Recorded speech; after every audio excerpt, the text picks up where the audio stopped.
सत्संगत्वे निस्संगत्वं निस्संगत्वे निर्मोहत्वं निर्मोहत्वे निश्चलतत्वं निश्चलतत्वे जीवन्मुक्तिः पुनरपि जननं पुनरपि मरणं पुनरपि जननी जठरे शयनम् इह संसारे बहुदुस्तारे कृपया पारे पाकि मुरा. ரோகம் போகணும் என்பதற்காக இருக்கக்கூடியதான அடுத்ததான ஒரு மந்திரம். ரோகங்கள் ரெண்டு விதம்னு பார்த்தோம். ஒன்று சரீரத்தில் இருக்கக்கூடியதான ரோகம், இன்னும் மனசில் இருக்கக்கூடியதான கவலைகள். ஒவ்வொரு மனிதனுக்கும் 6 அலைகள் அவனுடைய வாழ்க்கையில மோதிக்கொண்டே இருக்க. என்னது? பசி தாகம் அப்படிங்கிற ஒரு பேர். அதே போல கழத்தனம் மரணம்னு ஒண்ணு. இது ஒண்ணு கவலை துன்பம். அவரை வேற துன்பம் வேற வந்தாங்க. சோகம் மோகம். சோகம் அனாவசியமான கவலை. கவலைப்பட்டதுனால உங்களால என்ன நடக்கும்? நடக்கிறது நடக்க வேண்டியதுதான் நடந்தாகும். நீங்க கவலைப்பட்டதுனால ஒன்றும் குறைய போறது இல்லை, அதிகமாகவும் போறது இல்லை. படிச்சவாடே மறுபடியும் அதே பண்ணிட்டு இருக்க. இப்படி ஆயிடுது இப்படி ஆயிடுது. என்ன அடுத்த ஒரு ப்ராப்ளம் வந்தா இதனால நம்ம அதுக்கு என்ன சரி பண்ணலாம் இருக்கிறத பார்க்கணுமே தவிர கவலைப்பட்டதுனால ஒரு காரியம் நடக்காது. தெரிஞ்சு பண்ணிட்டு இருக்காங்க. அப்ப என்ன பண்ணணும்? இந்த கவலை பகவான் இடத்துல தர்ப்பணம் பண்ணிக்கணும். சரணாகதீனாராயணே சர்வத்யாஹரே நாராயணே நமோஸ்துதே அப்படின்னு உங்களுக்கு எந்த கவலை வந்தாலும் சரி, அந்த கவலை பகவான் எடுத்து கரங்கே வரங்கே சுகாருண்யமுக்தே இரண்யோதராத்தே ரகண்யே துகண்யே அப்படின்னு சொல்லி பவாரண்ய வீரேந்த மாம்பாகி பத்ரே நமஸ்தே நமஸ்தே நமஸ்தே பவானி. இந்த ஒரு ஸ்லோகத்தை சொன்னா போதும், எல்லா பயன்களும் போயிடும். இந்த கவலைகள்ல நீங்க பட்டுட்டு இருந்தா பிரயோஜனம் இல்லை, அது பட்டுட்டு தான் இருக்கணும். இந்த கவலை என்ன பண்றது தெரியுமா? உங்க மனசை கடிச்சு கவலை தினந்தோறும் கவலைப்பட்டுட்டே இருந்தா அந்த மனசு கொஞ்ச நாளைக்கு டிப்ரெஷன் ஆயிடும். என்ன பண்ணணும்னு தோணவே தோணாது. கவலையானது மனுஷன் என்ன பண்ணி விடுறது? இப்படி பண்றது அப்படி பண்றதா, எதை பண்றது எனக்குடையதான டிசைனிங் கெப்பாசிட்டியை நாசம் பண்ணும். அதனால சொன்னவங்க சொன்னா கவலை வந்தது ஏன்னா கவலை பகவானுக்கு அர்ப்பணம் பண்ணி விடுங்க. அப்புறம் மைண்ட எங்க சுகம் இல்லையோ அங்க சுகத்துக்காக நாடாதீங்கோ. அது வேணும் இது வேணும் நீங்க எதையும் பண்ண வேண்டாம். பகவான தியானம் பண்ணிட்டே இருக்கோம். நீங்க எந்த விஷயத்துல முயற்சி பண்ணணும்னு முயற்சி பண்ணிட்டே இருக்கோம். முயற்சி பண்ணினவரை மாப்பம் என்னைக்கு வருதுன்னு பாக்க. எந்த முயற்சி நீங்க பண்ணினாலும் அது ஒரு நாளும் கிட்ட போகாது. நீங்க பண்ணிட்டே இருக்கோம், அது ஒரு நாளைக்கு வரக்கூடியதான பலம் எதிர்பார்த்ததை விட அதிகமாக வரும். அது சொன்னா மனசு கேட்கறதா? அந்த அளவுக்கு நம்ம மதிப்பாட்டத்தை அடையலையே. வசனம் சொல்வார், அரச மனதில் சொல்றாதான் அடிவேலை அடுத்த கருதை வந்துருவோம். அதுக்கு ஒரு தேசம் காலம் சமயமும் வருவா. அதை பார்க்க மாட்டா மனுஷன். ஏன்னா அந்த அளவுக்கு மனசுல ஒரு பதிப்பாகவில்லை. அதை கொடுக்கறதுக்காகத்தான் இந்த ஸ்லோகம். அப்படிங்கிறது விசேஷமாக இந்த ஸ்லோகங்களை பார்த்தது. இந்த மனசுல இருக்கக்கூடியதான இந்த கவலைகள் 6 ஊர்மிகள் கடு ஊர்மின்னு சொல்றது. சோகம் மோகம் ஜராமிருத்தி மத்தியேரி உபனிஷத்துலாம் சொல்றது. அந்த உபனிஷத்துல சொல்லக்கூடியதான ரகசியத்தை நீங்க சொல்லும் தமசடி போட்டித்யுதிதரம் பரந்தம் கும்பந்தே பரிசித பார்ஸ்வம் பரடிதா யமாராத்யம் பக்த்யா ரவிக்கதி சுடி நாம விஷயே நிராதோகே தோஷே நிவசதி பாபோ தபுவனே தவாஜ்ஞாதக்ரதம். உங்களுடைய ஆக்ஞா சக்கரத்துல ஆக்ஞா சக்கரங்கள்ல 2 குருவங்களுக்கு நடுவில் இருக்கக்கூடியதான இடம், இதுக்கு ஆக்ஞா சக்கரம்னு பேரு. எந்த ஒரு தத்துவமானது தாங்கள் தேடிக்கொண்டிருக்கிறோ அந்த தத்துவமானது உங்களுக்கு நன்றாக புலனாகும். கமாண்ட் ஒரு அர்த்தம். அவர் ஆக்கிட்டார் சொல்ற முடியும். தாங்கள் எது நினைத்தாலும் எதை சொன்னாலும் அது ஒழுங்காக நடக்கும். அதான் ஆக்ஞா சக்கரம். அந்த ஆக்ஞா சக்கரத்துல 5 பூதங்களுக்கு மேல இருக்கக்கூடியதான மனசு அங்கே இருக்கு. அந்த மனசை தியானம் பண்ணும் பொழுது 2 கண்களையும் உருவத்துக்கு நடுவுல நிறுத்தணும்னு சொல்றது யோக சாஸ்திரம். அப்படி அந்த ஆக்ஞா சக்கரத்துல பரமேஸ்வரனும் அம்மாளும் இருக்கிறதா தியானம் பண்ணுங்கோ அப்படின்னு சொல்றது. ஆக்ஞா சக்கரம் தமன சதி கோடி தீர்த்தகரம் 1000 சூரியர்களும் 1000 சந்திரர்களும் முடித்தால் எவ்வளவு ஒளி இருக்குமோ அவ்வளவு. 1000 சூரியன் சொன்னாலே ஒரு 1000 சந்திரன் வேண்டியது இல்லையே. ஏன்னா இப்ப யோஜனை பண்றவாளுக்கு ரொம்ப அப்படியே கேட்கிறவாளுக்கு ஒண்ணு தோணாது. ஏதாவது ஒண்ணு சொன்னா போறமே இல்ல. 1000 சூரியர்கள் அங்க இருக்குமே எவ்வளவு ஒளியோ அவ்வளவு ஒளி. ஆனா ஒரு இது இருந்தாலே நம்மளால தாங்க முடியல வேறு சொல்றது அது இருக்காது. அந்த 1000 சந்திரங்கள் இருந்தா எவ்வளவு ஒரு கூல் நேச்சர் இருக்கும் அது இருக்கும். ஒளியும் இருக்கும். அதே சமயத்துல அந்த ஒளியானது மனுஷனை துன்புறுத்துற மாதிரி இருக்காது. அதனால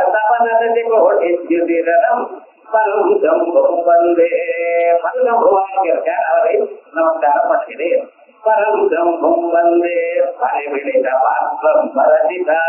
அந்த சம்பவம் மட்டும் இல்ல, இந்த பரமேஸ்வரனுக்கு 2 பேர் சங்கரா சம்பு. சங்கரனான நல்லதை பண்ணுபவர்னு அர்த்தம். கரோதீதி சங்கரா சமன ஸ்வத்ரேயம் சிவம் சத்ரம் கல்யாணம் மங்களம் சுகம் அப்படின்னு பார்த்ததுனால நல்லது நல்லதை உங்களுக்கு பண்றவர் பரமேஸ்வரன் தியானம் பண்ணினா போதும் உங்களுக்கு நன்மை ஏற்படும். அதே சமயத்துல சம்புன்னு ஒரு பேர் இருக்கு. அவன் நினைத்தாலே பரதீதி சம்பு. அவர் தனியாக உங்களுக்கு சுத்தத்தை பண்ண வேண்டியதில்லை, ஆனா நடக்கும். அதான் சம்பூங்கிற நாமாவோட சங்கராங்கிற நாமாவோட ஒரு அந்த பரம் சம்பூம் வந்து இந்த பரம் சம்பூங்கிறது என்ன?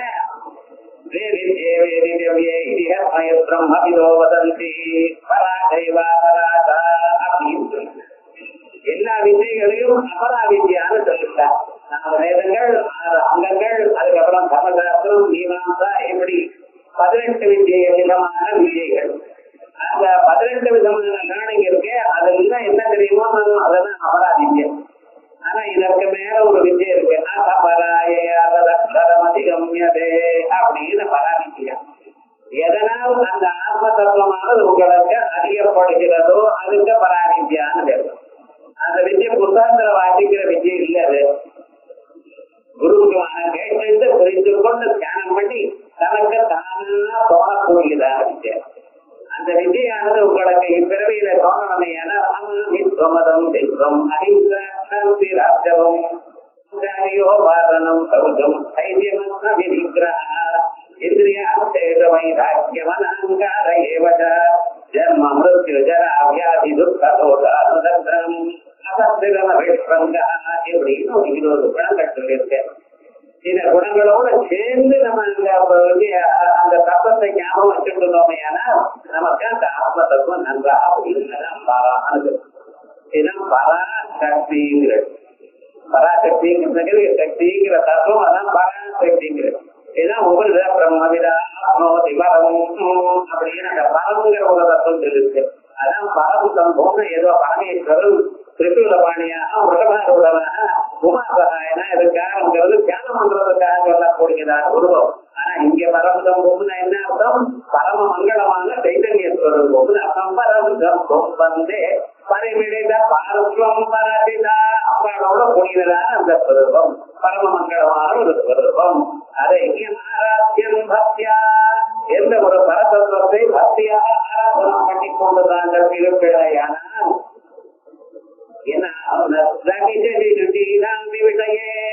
எந்த இடத்துல சூரியனோ சந்திரனோ அல்லது நெருப்போ இவைகள் யாருமே அதை ஒழிக்காதோ அப்படிப்பட்டதான அப்படிப்பட்டதான ஒளிமயமான ஒரு சொரூபத்தில் இவன் இருக்கிறான். லோகத்துக்கு அர்த்தம் இருக்கு. இப்ப கொஞ்சம் நம்ம பார்க்கணும். இதுல அந்த பரமேஸ்வரனுடைய ஸ்வரூபமே அவனுடைய ஸ்வரூபமே கபன சதி கோட்டி ஸ்திதி தரம் சுப்பிரகாசமான ஒரு ஸ்வரூபம். அதற்கு முன்னால் உங்க சூரியனோ சந்திரனோ இவைகள்லாம் நெருப்போ ஒன்றும் வேலை செய்யல. இப்ப கரண்ட் ஆஃப் ஆயிடுச்சுன்னா நம்ம என்ன பண்றோம்? ஒரு மெழுகு வச்சு ஏற்றி வச்சுக்கிறோம். அது ஒழிக்கிறது. நமக்கு வேண்டியதான ஒளி கொடுக்கறது, அதை அனுபவித்து கொண்டு இருக்கும். இருந்தா போல கரண்ட் வந்துடும். குழந்தைகள்லாம் ஒவ்வொன்று கத்துறாங்க, என்ன சுவாமினர் போன கரண்ட் தான் வந்துடும். ஆனா வந்துருக்குன்னு ஒரு சந்தோஷம். நஷ்டத்திரவிய லாபம் இங்கதான் பாக்குறோம், வேற ஒன்றும் எடுத்துடா. ஜனங்கள் எல்லோரும் ஒரு சந்தோஷப்பட கரண்ட் வந்துருக்கு, சந்தோஷம். ஆனா வந்த பிறகு நம்ம என்ன பண்றோம், இதுவரைக்கும் இது நமக்கு சகாயம் பண்ணிட்டு இந்த வழக்கு இதை நம்ம அப்படியே வச்சுக்கோன்னு நினைக்கிறோமா? அது வந்ததுன்னா ஒவ்வொரு போதிடுறாங்க. இவர் 2 நிமிஷம் இருந்தா என்ன, அது கிடையாது. ஏன் அது வந்த பிறகு இது இருக்கிறதே இவனுக்கு துன்பமாக இருக்கு. அது வரப்பரியந்தம் இது அவசியம் தேவையா இருந்தது, இதை நாடினான். ஆனா எப்பொழுது அது உயர்ந்ததான ஒரு பிரகாசம் வந்துட்டோ அதற்கு பிறகு இந்த பிரகாசத்தை கண்டா இவனுக்கு ஒரு வெறுப்பு ஏற்பட்டது, இது வேண்டாம்னு தள்ளிவிட்டான் இல்லையா? உலகத்துல நம்ம பார்த்து கொண்டிருக்கோமோ இல்லையா? இதே மாதிரிதான் நகத்ரசூரியோ ஆதி நகந்திரகம். அந்த உள்ள அந்த ஒரு சைத்தன்யம் தோணித்துன்னா அது தோணாத வரைக்கும் தான் இங்கேயும் இங்கேயும் தேடுறோம். அது தோணித்துன்னா அதுக்கப்புறம் என்னன்னா சூரியனுடைய ஒளியா தெரியல, சந்திரனுடைய பிரகாசமாக தோணல, நெருப்பு பிரகாசம் தோணவே இல்லை. ஏன் சுவாமி இவைகள் எல்லாம் அந்த ஒரு திவ்ய ஜோதிக்கு காணப்படுதையானால் அதற்கு இவைகள் காணத்திலே இல்லை. அப்ப இல்லாத சமயத்துல 8 4 எல்லாத்தையும் சேர்த்து இருக்கு. கோடி ரூபாவோ உங்களுக்கு வந்துருக்கு. எந்த அனுகிரகமோ எந்த பரமேஸ்வரத்துல வில்லத்தை வச்சோடோ அதுக்கு தெரியணும். டக்குன்னு வந்து யாரோ அமெரிக்கால இருக்கிறவங்க யாரோ அவருடைய சொத்தெல்லாம் அவங்க மேல எழுதி வச்சுட்டு போயிட்டான். போற பேர் நல்ல காரியம் பண்ணிட்டு போனான். அவனுக்கு எப்படித்தான் ஒவ்வொரு பேர் தோணிச்சுன்னு தெரியல. இப்ப அது வந்த பிறகு இந்த பழைய பதார்த்தத்துல தூக்கி வெளியில போட்டு நீங்க பண்றவர்கள் எல்லாம் புதுசா இருக்கணும், எல்லாம் ஆனந்தமா இருக்கணும். இப்ப எது வசதியா நினைச்சோ அவைகள்லாம் தூக்கி போட்டு புதுசா இருக்கணும், அழகா இருக்கணும். சோபா எல்லாம் தூக்கி போட்டு ஒன்னா வாங்குறேன். எங்க எங்க தேர்ல என்ன இப்ப என்ன இவனுக்கு ஒரு காலத்துல எது உயர்ந்ததுன்னு நினைச்சுன்றதானோ அடுத்த அந்த மாறுதல் வந்த பிறகு வேண்டாம் வேண்டாம் அடிப்பான். அதே மாதிரிதான் அந்த உள்ளூர் அந்த ஒரு சைத்தன்யம் வந்த பிறகு, சைத்தன்ய பிரகாசம் தோணின பிறகு உங்களுக்கு உலகத்தில் இருக்கக்கூடியதான ஒரு ஆனந்தகரமான பொருட்கள் எல்லாம் அது உயர்ந்ததாகவே தோணல. எதோ உங்களுக்கு ஒரு காலத்துல ஆனந்தத்தை கொடுத்ததோ கர்வமாக இருந்ததோ இப்பெல்லாம் அதை பத்தி நினைக்கவே இல்லை. நீங்க சோபா ஆத்துல இருக்கு, கீழே பத்மாசனம் போட்டு உட்கார்ந்து இருக்கு, ஃபேன் இருக்கு, ஏசி இருக்கு, என்னடா அவையெல்லாம் ஒண்ணும் இல்லை, கண்ண மரத்தில் தூங்கிட்டு ஆனந்தமா சொரூபானத்துல இருக்கு. வீட்டு நிறைய ஸ்வீட் இருக்கு, பழம் இருக்கு, அது இருக்கு, இது இருக்கு. ஆனா என்னடா ரகம் சாதம் போடுங்கிறோம். இல்ல தரித்திரமா இல்ல சார், அவங்களுக்கு இவைகிட்ட மற்றதும் இல்ல, இது அனுபவித்து ஆகணும் எனக்கூடியதான எண்ணம் இல்ல. யாராவது கையில கொடுத்தா வாங்கி சாப்பிடுறான், அதுல துவேஷமும் இல்ல. அப்படிப்பட்டதான பரிபூர்ணமான போரும் எனக்கூடியதான எண்ணம் இருக்கு. இது வேணும் எனக்கூடியதான ஒரு ஆசை அவன் இல்லாதான ஒரு நிலை வந்திருக்கு. அதற்காக அவருக்கு காசு இல்லைன்னு இல்லை. ஏன்னா உலகத்துல இருக்க வைபவங்கள்னா அங்க இருக்கக்கூடிய சைத்தன்யத்தினுடைய வைபவம் தான். அந்த உள்ள இருக்கிற அந்த பரமாத்மாவுடைய மகிமை தான் இவைகள். சூரியன் ஒழிக்கிறார், எங்கிருந்து ஒழிக்கிறார்? அந்த பரமாத்மாவுடைய ஒளியானது அவர் மேல விழுறது, அது ரிஃப்ளெக்ட் ஆகி நமக்கு வருது.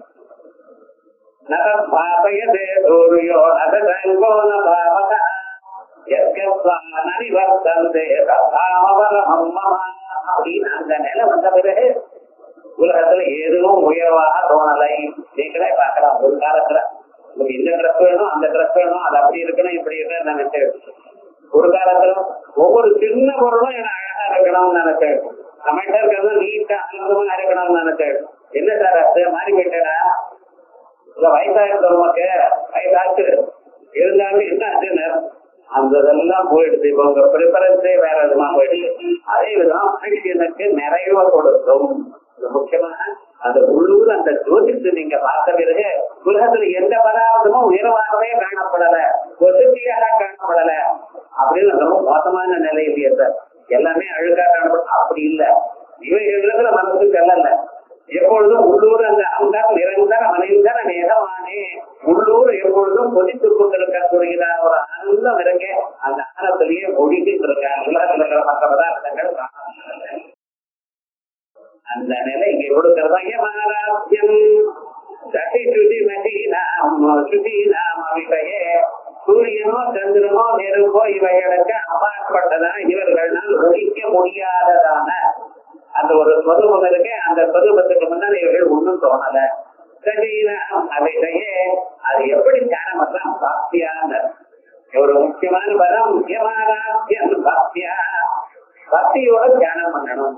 இந்த பக்தினா என்னது சார் தெரியல, தெரியலையோ ராமா பக்தி மார்க்கணும். பக்தினா என்னதுன்னு தெரியல. பக்தி வேகத்தோட அமைக்கப்படுது. தன்னுடைய ஆத்மாவை எப்பொழுதும் நினைத்துக் கொண்டிருக்கிறது தான் பக்தின்னு வேறு. மற்றொரு எண்ணம் குறிக்கிடாமல் அந்த எதை நினைக்கிறதோ அந்த பகவானை மட்டும் நினைத்துக் கொண்டிருக்கிறது பக்தின்னு வேறு. பக்தி மார்க்கெட்ல கிடைக்காது. பக்தி நீங்க தயார் பண்ணணும். எப்படி தயார் பண்ணணும்? அது நடத்துல ஒரு ஸ்ரத்தா இருக்கணும். அந்த சின்சியரிட்டி ஆஃப் பர்பஸ் அது இருந்தா பக்தி தானா வரும். ஏதோ சௌந்தர்யா போய் பார்ப்போமே இது இருக்கக்கூடாது. அது நிச்சயமா எனக்கு நல்லது பண்ணும், இந்த ஜென்மாவோட சேவத்தை கொடுக்கும். அப்படி சுலபமான முறை ஒண்ணும் கவலையே இல்லை. அப்படி ஒரு எல்லா சேவத்தையும் கொடுக்கக்கூடியதான மிக உயர்ந்ததான ஒரு தத்துவங்கிற சிரத்தையோட இதை கேட்டேனால் நிச்சயமாக வாழ்க்கையில நல்ல பக்தி தானா ஓடி வரும். அந்த பக்தி வந்தா இது எல்லாம் தானா நடக்கும். அதனால பக்தியா ரதி சசி சுத்தீனா விடையே லோகே லோகே நிவசதி பாலோக புவனே. இந்த பாலோக புவனே ஸ்வப்பிரகாசமான சைத்தன்யம் அர்த்தம். ஆலோகம் ஒளியே காணக்கூடியது. அப்படிப்பட்ட ஒளியை தவிர வேற ஒண்ணும் இல்லை. அந்த சைத்தன்யம் விஞ்ஞான கண்வாரே ஆத்மான உபநிடத்தர்கள் என்ற ஒரு பொருள் சொன்னதா அந்த புவனே அதை அப்பாட்டி ஆக்ஞா சக்கரத்துல இருக்கிறதா தியானம் பண்ணுன்னு சொன்னார். இப்ப இந்த உலகம் எல்லாம் விராட் ஸ்வரூபம்னு சொல்லணும். அந்த விராட் ஸ்வரூபத்துல காஞ்சி கஷேத்திரத்துல துர்கா விசாலாட்சி எனக்கூடியதான சக்திகளோட பரமேஸ்வரன் இருக்கிறதா தியானம் பண்ணுறோம் அப்படிங்கிற தந்திரங்கள்ல. இத தந்திரங்கள் மட்டும் சொல்றதில்ல, உபனிஷத்துன்னு சொல்றது. வாரணாசின்னு. வாரணாசின்னு என்னது? வரணா நதி இது ரெண்டும் சேர்ந்தா வாரணாசியம். இந்த வரணாங்கிறது கிம்வை வருணா கிம்வை நதி ஸ்ருதியே சொல்றது பதிலாரண்யத்துல. இரண்டு உருவங்களுக்கு நடுவில் இருக்கக்கூடியதான இடத்துக்கு வரணான்னு பேரு. இந்த மூக்கானது எங்க போய் மேல போய் சேர்றதுக்கு நதின்னு பேரு. அந்த ரெண்டும் சேர்ந்ததுனாலதான் அந்த இடத்துக்கு வாரணாசின்னு பேரு. இந்த வாரணாசிங்கிற ஊர் இருக்கிறத காசிங்கிற அந்த காசிக்கு ஒரு விசேஷம் உண்டு. காசியாவது மரணமூர்த்தின்னு இருக்கிறார். காசி கஷேத்திரத்தை யாரார் பிராணம் விடுறாடோ அவளுக்கு காதல போய் பரமேஸ்வரனை விஸ்வேஸ்வரனை ராமநாமாவா ஜபிக்கிறாராம் மரண சந்தர்ப்பத்துல. அதனால காசியாந்த மரணமூர்த்தின்னு சொல்றது ஒரு வழக்கம். அப்ப அவளுக்கு அந்த எம்யம் பாவம் ஸ்மரம் தேகம் ஜெகதி அந்தே கலேவரம் சந்தமே வைதிகவந்தேய சதா சத்வாவபாவிதா அப்படின்னு எதை நினைத்து இந்த நினைத்து இருக்குமோ இந்த சரீரத்தை பிராணம் போறதோ அதுவாரே அவனாகலான்னு சாப்பிட்டு இது சைக்கலாஜிக்கல் பிரின்சிபிள். அதே விதமாகவே சபதா சர்வங்களும் இந்த ராமநாமாவை சொல்றாரோ பிரபநாமாவை சொல்றது சிவநாமாவை சொல்றார் அப்படின்னு விசேஷமாக. அதே போலயே உங்களுக்கு சரீரத்துக்குள்ளேயே இந்த உயர்ந்ததான ஒரு மங்களங்கள் உண்டாகணும். சரீரத்துக்குள்ள இருக்கக்கூடியதான நாடிய சம்சாரம் ஏற்படும். அவைகள்லாம் ஏற்படுறதுக்கு இந்த ஸ்லோகம் ரொம்ப மிக சிறந்தது. அப்ப என்ன ஆகுது? உங்களுக்கு ஐஸ்வர்யங்கள் கிடைக்கிறது, பரம மங்களமான. சில பேர் அதெல்லாம் நிறைய காசு இருக்கும், ஆனா உள்ள போனேன்னா வாங்க கூப்பிடுறதுக்காக இருக்க அந்த அத்தனை வாங்கும்போது சொல்லிட்டு உட்காரும்போது சொல்லி பேனை போட்டு காபியோ பாலோ கொடுத்து என்ன ஏது விஷயம் இனிமையா கேட்டா அந்த வீட்டுலதான் மகாலட்சுமி தாண்டா பாடுவோம். அது முக்கியமா சாதாரணமா இருக்கு. அதுக்காக கூப்பிட்டு வாங்க வாங்க கூப்பிடுறது இல்லை. வந்த வேலை உபதரிக்கிறதா ரொம்ப விசேஷம், ரொம்ப விசேஷம். அதோட எல்லாம் சொல்லாம யாராவது நம்ம நாட்டுக்கு வந்தாலும் ரொம்ப விசேஷம். சாதாரணமா வெளியூர்ல எல்லாம் நான் வரையும் சொல்லிட்டு தான் போகணும். அவளுடைய டைம்ல நீங்க வேஸ்ட் பண்ணக்கூடாது. நம்ம ஊர்லயும் அப்படிதான். இருந்தாலும் நம்ம ஊர்ல அதிதியாக வந்தாலும் அவளுக்கு ரொம்ப அதிசயம் நாராயண ஸ்வயம். யாரு சொல்லாம நம்ம நாட்டுக்கு வந்தாலும் அவளுக்கு என்ன அத்தியமே சபதம் பாதாப்ஜ வந்தனா இன்னைக்குதான் என்னுடைய ஜென்ம சபலமாச்சு, தாங்கள் எங்காத்துல காலடி விட்டுட அப்படின்னு சோத்திரம் பண்றா கிருஷ்ண பரமாத்மா. குச்சேலன் வந்தப்ப கிருஷ்ண பரமா என்ன சந்தோஷத்தை அடைஞ்சா தெரியுமோ? குச்சேலன் எப்படிப்பட்டவர், கிருஷ்ணன் எப்படிப்பட்ட இருந்தாலே என்ன நினைச்சிருக்க, ஒரு கிரகத்தினுடைய வீட்டுக்கு ஒரு பிராமணன் வரான்னா அது ரொம்ப விஷயம். அதே சதாச்சார சம்பந்தனா இருந்து கூட ஒரு பக்தன் வரான்னா அது அந்த வீட்டுக்கு க்ஷேமத்தை குறிக்கிறது சொல்லணும். அதே மாதிரி இங்க க்ஷேமத்தை கொடுக்கக்கூடியதான உயர்ந்ததான ஒரு நிலை அந்த பரமேஸ்வரன். அந்த பரமேஸ்வரன் சொல்ல யாரு எல்லாம் போறது, ஆதி எல்லாம் போறது, ஆதி போறதுக்காக இந்த ஸ்லோகம் சொன்னீங்கல்லவா, நீ மனசுல இருக்கிற கவலை, இந்த கவலை எங்க வந்திருக்கு, அந்த மனசுக்கே ஒரு வீக்னஸ் வரும். அந்த மனசானது சத்தகுணம், ரஜகுணம், சமகுணம் எனக்கூடியதான 3 குணங்கள்னால செய்யப்பட்டது. அதுல சத்துவம் மேலோட்டு இருக்கும் பொழுது உங்களுக்கு சுத்தம் ஏற்படும், நிம்மதி ஏற்படும். ரஜகுணம் ஜாஸ்தியா இருக்கும் பொழுது இந்த வேலை செய்வோம், அந்த வேலை செய்வோம், அது பண்ணுவோம், இது பண்ணுவோம்னு அலைஞ்சுட்டு இருக்கும். சமகுணம் ஜாஸ்தியா இருக்கிறேன் என்ன கவலைப்படாது. வேற ஒரு வேலை இல்லையே, ஆத்துல தனியா இருக்கு, என்ன பண்றதுன்னு தோணல. வீட்டை சுத்தம் பண்றதுன்னு ஆரம்பிச்சான். சுத்தம் பண்றது கொஞ்சம் தூரம் போனான். அதுக்கப்புறம் மேல இருந்து 2 டைரி விழுது. சும்மா இருக்கக்கூடாது, கையில டாக்டர் வச்சுட்டு டைரி திறந்து பார்க்கணும். அந்த சின்ன வயசுல நான் என்னென்ன கஷ்டப்பட்டாலும் அதெல்லாம் எழுதிருக்கு. இது நான் நினைச்சேனே, அதை ஆனந்தனே ஒண்ணும் அப்படியே உட்கார்ந்தேன். வீடும் கிளீன் பண்ணல, ஒண்ணும் ஆகல. பழசு நினைச்சிட்டு கவலைப்பட்டுட்டே இருக்காங்க. இப்படி எத்தாதெல்லாம் நடக்கிறது எத்தனை ஆகுது. அப்ப என்ன, நாம் நினைச்சதெல்லாம் ஆகணும்னு நிர்பந்தம் இல்லையே. அப்ப நீங்க தெய்வமா மனுஷன் தானே, உபாத்தியாமேவ மனுஷ லோகம். ஆனா இன்னைக்கு சௌக்கியமா இருக்கேடா, அதெல்லாம் பாத்துக்கணும். இன்னைக்கு பகவான் உங்களுக்கு என்ன கொடுக்கல, சரீரம் கொடுத்துருக்காரா, 2 கண்ணு, 2 மூக்கு, 2 காது எல்லாம் வேலை செய்யறதா? ஏதாவது ஒண்ணு செய்யலன்னா நம்ம வேலை, நம்ம வாழ்க்கை எப்படி ஆயிருக்கும்? ஒரு கண்ணு தெரியலன்னா என்ன ஆயிருக்கும்? கண்ணு தெரியாதவன் படுற பாட்டு தெரியுமா உங்களுக்கு? கால் இல்லாதவன் எவ்வளவு கஷ்டப்படுவான்? உலகத்துல அன்னத்தை சாப்பிடலைன்னா தீர்ணமாகலைன்னா என்ன ஆகும்? ஏதாவது யோஜனை பண்ணிடும். அந்த பகவான் நல்லா பார்க்கலேன்னு வயிறுல இது என்ன கொடுக்கணும் உங்களுக்கு, கொஞ்சம் யோஜனை பண்ணி பாருங்க. அத்தனையும் அகம் வைஸ்வானரோ பிராணினாம் தேகம்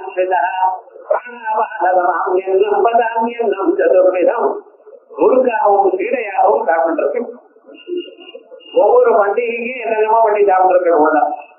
அது எல்லாமே தேர்வு நடக்கும் இல்லையா? எதை பண்ணிட்டு இருக்காரோ இல்லையா? ஆனா நீங்க எது நினைக்கிறதோ அது வேணும் உங்களுக்கு. சின்ன குழந்தை சாக்லேட் வேணும்னு அழகா போல நீங்க அது வேணும் இது வேணும்னு அழுதுன்னு இருக்க நியாயமா? நீங்க என்ன வேணும்னு நினைக்கிறதோ எல்லாத்தையும் கொடுக்கறதுக்கு தயாரா இருக்கு. ஆனா நம்ம பிராரப்தமா தான் நடுவில் நிற்கிறது. நிச்சயமா நீங்க அடைவீள். அதற்கு அதை அடையிறதுக்கு மனசுல இருக்கக்கூடியதான அந்த கவலை போறதுக்கு வழி இருக்கு. அந்த கவலை எப்படி போகும்? நம்ம பிராரப்த கர்மங்கள் இல்லாத போனாலும் அது நமக்கு வரும்படி பண்ணும். நாரதர் ஒரு ஆத்துக்கு போனார். அந்த ஆத்துல இருக்கிறவர் கிரகம் ரொம்ப ஏழையா இருக்கா, கொஞ்சம் தஞ்சம் இருக்கா. வேதாதீனம் பண்ணினவர் கர்மசாஸ்திரத்தை அனுஷ்டானம் பண்ணிட்டு ஆச்சாரமா இருந்துட்டு இருக்கார். அவர்கிட்ட போனா என்ன ஆச்சுன்னார், இவ்வளவு கஷ்டப்பட்டு இருக்கிறேன், வந்தார் வந்து ஏதோ உபச்சாரம் பண்ணினார், எல்லாமே ஆச்சு. என்ன இப்படி ஏழையா இருக்குல்ல, நான் என்ன பண்றது, இப்படி ஒருத்தரும் ஒன்றும் நமக்கு ஒன்றும் காதே வரலையே. அப்படியா, ஏதோ நாம ஸ்ரீசித்தத்தை பாராயணம் பண்ணக்கூடாதோ அப்படின்னாரு. தினம்தான் சொல்லிட்டு இருக்கேன், எல்லாமும் சொல்லிட்டு இருக்கேன். அவர் அப்புறம் சொன்னார், சரி துர்காம் தேவியும் சரணம் சொல்லுப்பா சொல்லிட்டு என்ன அப்படியே வீட்டுக்கு முன்னாடி ஒரு குதிரை கட்டிருக்கு. ஏன் குதிரை கட்டிருக்கு? எனக்கு என்ன தெரியும், அது குதிரை தானா வந்தது. வந்த குதிரையை நான் எப்படி போட சொல்றது? நான் வெளியில போறப்ப என்ன ஒண்ணும் இல்லை, நான் அதை வெளியில கொண்டு வந்து அதுக்கு போடுற அவ்வளவுதான், நான் ஒன்றும் பண்றது இல்லை அப்படின்னு. பசுமாடா இருந்தாலும் பால் கொடுக்கும், அதை விட்டுப்பா. குதிரை இருந்து அது என்ன பண்ண போறது? அது உங்களுக்கு நீங்களோ வண்டி கிட்டி ஒண்ணு வச்சுக்கல, வெறும் குதிரை என்ன பண்ண போறது அப்படின்னு. அது இருக்கு, நம்ம அதான் எங்களோட குழந்தைகள் இல்ல, அது இருக்கு அப்படின்னாங்க, வந்தது இருக்கு. ஆனா அதை காப்பாற்ற உங்களுக்கே ஆகாரம் கிடைக்கல, இந்த குதிரை வேற காப்பாற்ற கிடைக்கல. இதெல்லாம் பெட் அனிமல், அது குதிரை அதை வளர்ப்பாங்க. ஆனா இதுல என்ன ஒரு விசேஷம்னா, குதிரை நம்ம கிட்ட இன்னொரு தானம் பண்ணக்கூடாது. அதுக்கு பிடரி மேல் இருக்கக்கூடியதான தத்துவ தானம் பண்ணப்படாதுன்னு அது வேற கருத்து. தானம் பண்ணினா என்ன ஆகும் தெரியுமா? நான் வயசு வழி வந்துடும். அது பிராயசனம் பண்ணினா வயசு வழி போகும். குதிரை தானம் வாங்கலாம், தானத்தை கொடுக்கூடாது. பாப்பா இருக்கு கொடுத்தா தப்புங்கிற வாங்கினதுக்கு குதிரை இல்ல காசு வர போறதா வண்டியை கட்டி போலாம். ஆனா குதிரையை கொடுத்ததான் தப்புங்கிறது என்ன பண்றது? இந்த குதிரை எடுத்துட்டு அவர் சொன்ன பிராமணன், ஐயா அது என்னுடைய இது இல்ல, அது தானா வந்தது நம்மளுக்கு. ஆனா அதே வித்துருங்கிற அதை விட்டா நல்லா இருக்காது. ஏன்னா எனது இல்லையே, அது எனக்கு நான் ஓனத்துக்கு இல்லையே, இருந்தாலும் இருக்க முடியல. பட் இருக்கு நீங்க வித்துட மாட்டேன். நாரதரே நீங்க சொல்லலாம், நான் சொல்லிட்டு இருக்கேன். என்ன நாரதம் என்ன? நரதமந்தி நாரம் அஜானம் கண்டகநீதி குரு. நாரதான குரு என்ன பண்ணினா வித்துருந்தார். அவருக்கு மன திட்டம் சில பேருக்கு சொன்னா ஏறாதுன்னு. அவன் அதுல ரொம்ப அட்டாச்சா இருக்கா. அவர் அடுத்த நாள் வந்தார் மறுபடியும் குதிரை பார்த்து என்ன வைக்கலையார் எதற்காக வருது நம்மாத்து குதிரைக்கு இவருக்கு என்ன சம்பந்தம்? அவர் பார்த்தார், நீங்க விற்கலைன்னா நான் டெய்லி வருவேன். டெய்லி வந்ததுன்னா டெய்லி எனக்கு சாப்பாடு போடணும். இவருக்கு என்னடா பண்றது தெரியலையே. பெரியவர் சொல்லிட்டு அதை கொண்டு போய் வித்துட்டாரு. வித்த பிறகு கொஞ்சம் காசு வந்தது. காசு கொண்டு வந்தா வீட்டுல ஏதோ சமைச்சு ஏதோ ஆயிடுச்சு. அதுக்கப்புறம் என்னாச்சுன்னா யாரோ ஒருத்தர் எங்காவது 4 குதிரை இருக்குன்னு ஒரு குதிரை கொண்டு வந்து வேற சும்மா கட்டிட்டு போயிட்டாரு. இது போச்சுன்னா அது மறுபடியும் நாரதர் வந்தார். விவகாரமா இருக்கு, மறுபடியும் வித்துட்டு இருக்கிற வித்துட்டார். இப்படியே 2-3 தரம் ஆச்சு. இதை கேட்டார். அதுக்கப்புறம் 2-3 தரம் வித்துட்டார். அதுக்கப்புறம் அந்த ஒரு ராஜா வந்தார். இந்த வியக்தி எல்லோருக்கும் நம்ம ஊர்ல ஒரு வேத பாடசாலை விட்டா தேவையில்ல, வேத பாடசாலைக்கு ஆள் வேணும் அப்படின்னு தேடிட்டு இருக்க யாரும் சொன்னார். இது மாதிரி இருக்க என்ன பண்றதுன்னு இவருக்கு ஒரு பெரிய பில்டிங் கட்டி அது ஒரு 7-8 குதிரை இங்க வச்சு ஏன் பசுமாடு கொடுக்க கூடாதோ? அரசாங்கத்துல பால் வரும். ஆனா குதிரைகள் இருக்கட்டும், நீங்க குதிரைக்கு ஆள் தயார் பண்ணி அப்படி விட்டுட்டு போயிட்டார். என்ன ஆச்சு சார்? இவர் போன ஜென்மாவில அஸ்வாரூட மந்திரத்தை தியானம் பண்ணினார். அதனால குதிரை எப்பொழுது இவ்வாறு இருக்கும். பிரார்த்தகரனால வேற ஒண்ணும் பண்ணல. அதனால என்ன ஆயிடுச்சு? இந்த வழியா அவருக்கு பெரிய பாடசாலை வந்திருக்கு. அரசாங்கத்துல பால் வருது, பத்திரங்கள் தான் வருது, எல்லா விவகாரங்களும் நடக்கிறது. முன்னால ஒன்றும் இல்லாம சிந்தாதிட்டு சார். இப்ப எல்லாமும் இருக்கு, ஆனா ஒன்றும் அவரது இல்ல. பாடசாலை அவரது சார். இது வரைக்கும் ரிட்டையர்மெண்ட் இல்லாத உத்தியோகம் சார். வேலை பாடசாலை வாத்தியார்னா அரசாங்கத்துல பால் தயிர் எல்லாமே வருது சார். ஆனா விவகாரம் ஒன்றும் இவரது இல்ல. எப்படி பிராரப்த கர்மாவை நீங்க பண்ணாத போனாலும் அந்த பகவத் அனுகிரகமானது எப்படி காப்பாற்றுறதுங்கிறது விசேஷமா லலிதோபாக்கியானம்ங்கிற கிரந்தத்துல விசேஷமா. லலிதோபாக்கியானம், திருப்புரா ரகசியம், இப்படி கிரந்தங்கள்லாம் பார்த்தோமே. ஏன்னா அவள் எப்படி உங்களுக்கு சகாயம் பண்ணி கொண்டிருக்கா. அதான் நம்மளை கவனிக்கல அப்படின்னு நம்ம நினைக்கிறோம். ஆனா விவகாரம் அப்படி இல்லை. நீங்க என்ன நினைக்கிறீங்களோ அதை விட அதிகமான ஒரு சக்தியை கொடுக்கக்கூடியதான பிரதம். பரமுதம் பொம்பந்தே வரிவிழிதமாகும் வரதித யமாராத்யம் பக்தியா சரவிஜதி துதீனாம விதயே நிராலோகே லோகே சிவசதிக்கு பாலோக புவனே. அப்படிப்பட்டதான ஒரு ஸ்வரூபம் நமக்கு எப்பொழுதும் ஏற்படக்கூடியதான ஒரு ஸ்வரூபம். இத நம்மளால தியானம் பண்ணி கொண்டிருக்கும் பொழுது முக்கியமான இவருடைய சரீரத்துல சில சப்தங்கள் கேட்கும். அந்த சப்தங்கள் கேட்க தொடங்கிடுதுன்னா இவன் அந்த ஒரு வழிக்கு சித்தமா இருக்கான், அனுகிரகத்துக்கு சித்தமா இருக்கான் அப்படி இருக்கும். இந்த சப்தங்கள் தியானம் பண்ணும் பொழுது சிஞ்சான மணிமஞ்சீர மண்டித ஸ்ரீபதாம்புஜா அப்படின்னு இந்த காமல கொலுசு வரா போல நடந்து வரா போல எந்த கொலுசு சத்தம் இருக்கே அது கேட்கும். எல்லாருக்கும் கேட்காது. அது உள்ளூர் கேட்கும். அது நிஜமாவே தலைங்க ஓதை வந்ததுன்னா எல்லாருக்கும் கேட்கணுமோ? எல்லாருக்கும் கேட்குது. யாரு தியானம் பண்றானோ, யாரு பரிபாகத்தை அடைஞ்சிருக்கானோ அவனுக்கு மட்டும் கேட்கும். இது பகவத்பாதா மண்டலமித்திரோட சம்பாதம் நடத்தினார். அந்த சம்பாதம் ஆன பிறகு மண்டலமித்திரம் தோற்று போயார். அதற்கு பிறகு உபயவாணி சரஸ்வதி மாதா வாதம் பண்ணினார். அந்த வாதத்திலையும் ஜெயிச்சார். பிறகு அவளுடைய அண்டர்ஸ்டாண்டிங் பிரகாரம் மண்டலமித்துவே சன்னியாசமாகிட்டு ஆச்சாரியாளுக்கு ஒரு சிஷியராக ஆனார். அப்பொழுது அந்த சீடராக அம்மாவும் பின்னால வர தொடங்கினார். என்னோட பின்னால வாழ்ந்தார். பின்னால வருவோம்னா ஆச்சாரியால் முன்ன போயிட்டு இருக்கா, பின்னால மந்திரம் வச்சு போயிட்டு இருக்கா. அதுக்கு பின்னால சுரேஸ்வரர்னு வேற இருக்கு. அதுக்கு பிறகு அம்பாள் போயிட்டே இருக்கா. அம்பாள் அங்கர்தானம் இருந்திருக்கா, தெரியாது யாருக்கும். ஆனா வந்துட்டு இருக்காளா இல்லையான்னு எப்படி தெரியும்? அந்த கால கலைஞ ஓட்ட மட்டும் தெரிஞ்சுட்டே இப்படி பின்னால வந்துட்டே இருக்கா அம்பாளும். இவரெல்லாம் ஆச்சாரியால் ஒவ்வொரு ஊர்லையும் அங்கெங்கே இருந்து கொண்டு தப்புகளை எல்லோருக்கும் உபதேசித்துக் கொண்டு போயிட்டு இருக்கா. சுங்கேரி பேசுறதுக்கு வந்தார். இப்ப மாதிரி இல்லப்பா, இப்ப சுங்கேரி எல்லாம் டெவலப் ஆயிடும். அற்புதமாக ரூம் எல்லாம் உண்டு, நல்ல ஸ்டேஷன் இருக்கலாம். போய் ஆனந்தமா சுங்கவா எல்லாம் ஆனந்தமா இங்க இருக்கலாம். அப்பொழுது ஒரு காடுதான் இருக்குது. இந்த காடாக இருக்கிற இடத்துல வரும் பொழுது சக்கர சத்தம் எழுதுது, கலங்க சத்தம் எழுதுது. ஆச்சாரியா யோகத்தை செய்ய பார்க்கிறேன். ஓ அம்மா இங்க இருக்கணும்னு நினைச்சார். இந்த இடத்துலயே ஸ்ரீசக்கரத்தை பிரதிஷ்டாபனம் பண்ணி அம்பாட இங்க பிரதிஷ்டானம் பண்ணார். சுங்கேரி சாரதாவா இங்க இருந்துங்க. அந்த சத்தம் என்னாச்சு? அந்த கலங்க சத்தம் கேட்கவே இருக்கணும். அந்த கலங்க சத்தம் உள்ள இருந்து கேட்கறது, வெளியில இருந்ததுன்னா வெளிக்காதால நீங்க கேட்கலாம். அந்த உள்ளூர் அந்த கலங்கை சத்தம் கேட்கணும். அதை கேட்கணுங்கிறதுக்காக தான் ஸ்திரீகள்னா காலில் அந்த கலங்கையை போட்டு கலங்கைகள் அந்த பொதுக்க போட்டு. அதே போலயே அந்த சத்தம் கேட்கணும் என்பதற்காகத்தான், அது கேட்டு பழகினா தானே இது அது என்று தெரியும். அதுக்காக தான் ஒட்டியான பொருள் அதுலயும் சின்ன சின்னதா இருக்கும். அதே போலயே நெக்லஸ் போட்டுப்பா, அந்த நெக்லஸ்லயே அந்த சின்ன சின்னதாக இருக்கும். இப்ப எல்லாத்தையும் விட்டாங்க. காதுக்கு கீழே ஒன்னே ஒண்ணு தொட்ட போடும், அது சத்தம் பண்ணாது.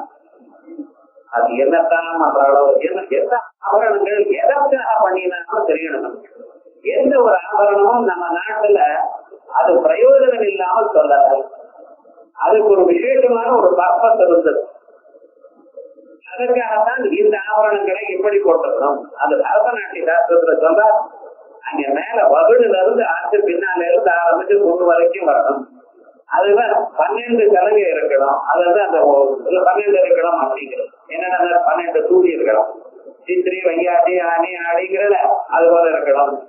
அதே போல அது எங்க இருக்குன்னா நடுவுல தலையில இல்ல, பின் தலையில இருந்து அங்க ராகோடி வைக்கிற இடத்துல இருந்து அங்க வரணும். அப்படி இந்த வாதசாமி தப்புன்னு பேரும் அந்த இடத்துக்கு. இது சாதாரணமாக இந்த சின்ன சின்ன ஆபரணங்கள் தான் போட்டிருக்காரு. அந்த ஆபரணங்களுக்கும் தனி பர்பஸ் இருக்கு. அதுக்கு என்ன அர்த்தமும் உண்டு. நம்ம அப்படி ஒவ்வொன்றுக்கும் தயாரிந்தது. ஏதோ ஃபேஷனா இருக்குன்னு போட்டுக்கிறது இல்ல, இல்ல தங்க கடைக்கு போட்ட ஃபேஷனா இருக்கு இதை நம்ம வாங்குவோங்கிறது இல்ல. ஒவ்வொன்றுக்கும் ஒரு பிரயோஜனம் இருந்தது. அப்படி அந்த சத்தம் இவாளுக்கு கேட்குமா? அந்த கேட்கும் பொழுது என்ன அர்த்தம்? நீங்க உபாதிக்கக்கூடியதான தெய்வம் அனுகிரகம் பண்றதுக்காக வந்திருக்கு அப்படிங்கிற அம்சமும் சமாஜ்யா சக்கரத்தம் எனக்கூடியதான ஸ்லோகத்துல சொல்லப்பட்டது. இதுதான் பரிபுர சீரடி பாலாங்குசை பாசாங்குசை பஞ்சபாணி இன்சொல் திரிபுர சுந்தரி சுந்தர தேவியில் தீமையில் குறி புற வந்தரை அஞ்சா குடி பொறுப்பு திரைக்கை எரிபுரை மேனி இறைவர் செல்வகத்தில் உருவவளே அப்படின்னு அந்த பகவதி பரமேஸ்வரனுடைய ஒரு சொரூபம். பஞ்ச பாடங்களை கையில வைத்துக் கொண்டு இனிமையான சொல்களை நம்ம காதல விழும்படி மேல அடுத்ததாக 3வது ஸ்லோகத்துல சொல்ல வர என்னென்ன சொல்கள் இவனுக்கு கேட்கப்படும். சொற்கள் கேட்கறது இல்லாமல் இவனுக்கு எந்த ஸ்வரூபமாவது காணப்படும். அந்த உள்ளூர காணக்கூடியதான ஸ்வரூபம் எப்படி இவனுக்கு தெரியும்? இவை எல்லாம் விசாரமாக சொல்லுகிற அப்படி அழகான அந்த ஸ்வரூபம்.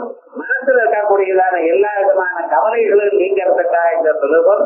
அதோட எல்லாம் அதிகம் எல்லாம் போறதுக்கு சேர்ந்த